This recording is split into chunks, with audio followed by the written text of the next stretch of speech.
Welcome to another video. आज हम बात करेंगे मारुति सुजुकी की गाड़ियों में मिलने वाली मल्टी इन्फॉर्मेशन डिस्प्ले के बारे में। क्या क्या चीज़ें इसमें आपको देखने को मिलती है और कैसे आप ये सारी सेटिंग्स चेंज कर सकते हैं। सबसे पहले इसमें दो स्टिक आपको सारी मारुति की गाड़ियों में मिलेंगी। एक ये लेफ़्ट साइड में मिलती है जिसको प्रेस करने से आप ट्रिप के बीच में स्विच कर सकते हैं। ये ट्रिप ए है, ये ट्रिप बी है। लॉन्ग प्रेस आप अगर इस बटन को करते हैं तो ट्रिप 0 हो जाता है। ये टोटल ओडोमीटर रीडिंग है। लेफ़्ट वाले नोब से आप इतना ही कुछ काम कर सकते हैं। अब जो सबसे ज़्यादा यूज़फुल है वो है ये राइट वाला नोब। इसको आप 3 तरीके से कर सकते हैं। तो इसको प्रेस करेंगे आप तो अलग अलग स्क्रीन्स के बीच में स्विच करता है। फिर इसको आप राइट में ऐसे घुमा सकते हैं या लेफ़्ट में घुमा सकते हैं। राइट और लेफ़्ट में घुमाने से ये अलग अलग सेटिंग्स इसमें आप एक्सेस कर सकते हैं। चलिए शुरू करते हैं। यहाँ पे टोटल आप अभी सबसे पहले ये जो स्क्रीन है इसमें आप देख रहे हैं लास्ट 5 मिनट्स, लास्ट 10 मिनट्स में कितनी एवरेज स्पीड गाड़ी की रही है।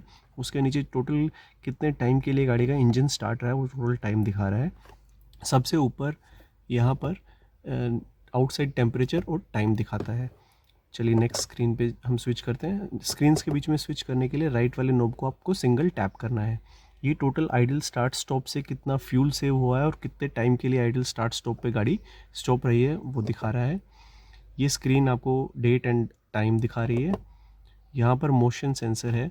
जिस भी डायरेक्शन में गाड़ी में फोर्स लगता है, जैसे आपने ब्रेक्स यूज़ किए तो एक मोशन बॉल जैसा आगे की तरफ आपको दिखेगा। ज़्यादा आपने एक्सेलरेशन किया है तो पीछे की तरफ दिखेगा। ज़्यादा राइट में या लेफ़्ट में किस तरफ गाड़ी में ज़्यादा फोर्स लगा है वो यहाँ पे इस स्क्रीन पे दिखाता है।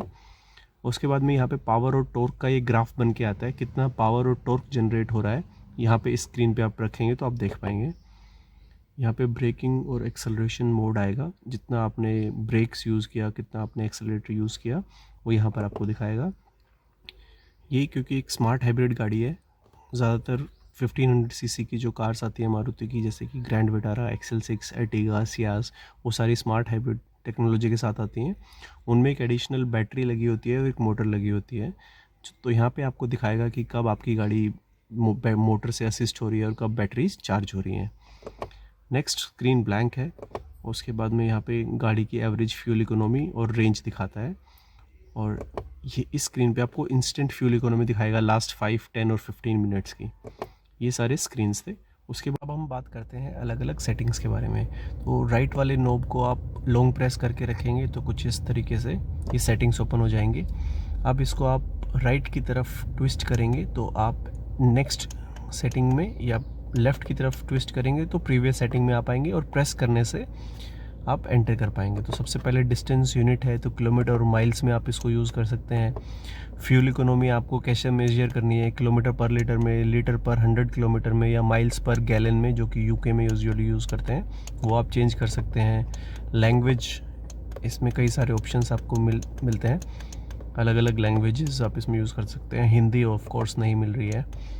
फ्यूल रिसेट, इसमें आप कैसे करना चाहते हैं, जैसे फ्यूल एवरेज गाड़ी कैलकुलेट करती है तो कब से कैलकुलेट करना शुरू करें ये उसके बारे में है। आफ्टर रिफ्यूलिंग, जैसे आप लिड ओपन करें, क्लोज़ करें तो फ्यूल की इकोनॉमी दोबारा से कैलकुलेट होनी शुरू हो जाए, या ट्रिप ए के साथ, या फिर आप जब मैन्युअली उसको खुद से करें तब वो स्विच हो। उसके बाद में ये टेम्परेचर है, सेल्सियस या फ़ारेनहाइट में आप यूज़ कर सकते हैं। फिर सेंसर्स के लिए है तो नॉर्मल मोड में पार्किंग सेंसर्स ऑन होते हैं, ट्रेलर मोड में ऑफ हो जाते हैं। कई जगह पे लोग गाड़ियों में SUVs में पीछे ट्रेलर ऐड करते हैं तो उनको पार्किंग सेंसर्स ऑफ करने पड़ते हैं ये, लेकिन यूजुअली इन गाड़ियों में ट्रेलर आप अटैच नहीं करते हैं, बट फिर भी पार्किंग सेंसर्स को ऑफ करने के लिए मोड दिया हुआ है। क्लॉक सेटिंग है, क्लॉक आप यहाँ से एडजस्ट कर पाएंगे टाइम। उसके बाद में यहाँ पर आप चेंज कर पाएंगे 12 आवर और 24 आवर्स मोड में। बैक करने पर डेट आप सेट कर पाएंगे। बैक चले जाते हैं। उसके बाद डोर लॉक की सेटिंग है। डोर अनलॉक की सेटिंग में आप देखेंगे कि 2 ऑप्शन आपको मिलते हैं, ऑल डोर्स या ड्राइवर डोर। आपने देखा होगा गाड़ी में एक बार अनलॉक करने पर कई बार गाड़ी का सिर्फ ड्राइवर डोर अनलॉक होता है। तो आप अगर इसको ड्राइवर डोर मोड पे रखेंगे तो फर्स्ट टाइम अनलॉक करने पे गाड़ी सिर्फ ड्राइवर डोर अनलॉक होगा, दोबारा से प्रेस करने पे बाकी सब डोर्स अनलॉक होंगे। और ऑल डोर्स पे अगर आप रखते हैं तो फर्स्ट टाइम में ही सारे डोर्स अनलॉक हो जाएंगे। उसके बाद फिर ऑटो लॉकिंग का है। आप स्पीड के साथ सिंक्रोनाइज करना चाहते हैं, जैसे 15-20 की स्पीड से ऊपर गाड़ी जाए तो लॉक हो जाए, या फिर आप मैन्युअली डोर्स को लॉक करना चाहते हैं। फिर उसके बाद ऑटो अनलॉकिंग का ऑप्शन है, इग्निशन ऑफ करते ही डोर्स अनलॉक हो जाएं, या फिर आप सिंक्रोनाइज ऑफ रखना चाहते हैं, खुद से मैन्युअली अनलॉक करना चाहते हैं, ये उसके लिए है। फिर अलार्म है, गाड़ी के दरवाजे लॉक अनलॉक करते टाइम पे एक बजर साउंड आती है, ये उसको ऑफ और ऑन करने के लिए है। फिर आप देखेंगे लाइट्स की कंट्रोल है, यहाँ पे लेन चेंज इंडिकेटर है, उसको आप ऑफ या ऑन कर सकते हैं। एंटी थेफ्ट इसमें मिलता है आपको। शॉक सेंसर्स रहते हैं, अभी शॉक सेंसर जैसे आप देख रहे हो ऑफ है, वो कोई भी फोर्सफुल कार के अंदर एंट्री करने की कोशिश करता है, आपकी कार ऐसी जगह पे पार्कड होती है जहाँ पर रिस्क है गाड़ी को चोरी हो जाए इस तरीके से, तो आप शॉक सेंसर्स ऑन करके रख सकते हैं।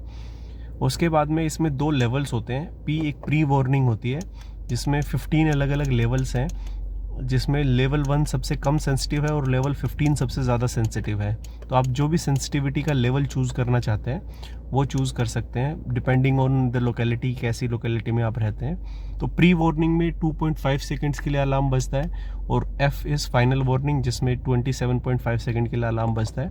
इसका भी आप सेंसिटिविटी लेवल सेट कर सकते हैं, कितना सेंसिटिव आप शॉक सेंसर्स को रखना चाहते हैं। उसके बाद में ये एसी की कूलिंग के लिए है, कैसी आप एसी की कूलिंग चाहते हैं। स्टैंडर्ड में, इकोनॉमी में ज़्यादा कूलिंग आपको थोड़ी कम मिलेगी लेकिन फ्यूल एफिशिएंसी ज़्यादा आएगी। कंफर्ट में आपको एफिशिएंसी कम हो जाएगी, और कंफर्ट आपको एसी ज़्यादा प्रोवाइड करेगा, और इकोनॉमी में आपकी एफिशिएंसी बढ़ जाएगी। उसके बाद में डिस्प्ले आइटम है जिसमें आप कार का कलर, जो जैसे आप दरवाज़ा खोलते हो तो एक कार बन के आती है, उसका कलर चेंज कर सकते हैं। कैलेंडर डिस्प्ले हो या ना हो वो आप ऑन ऑफ कर सकते हैं।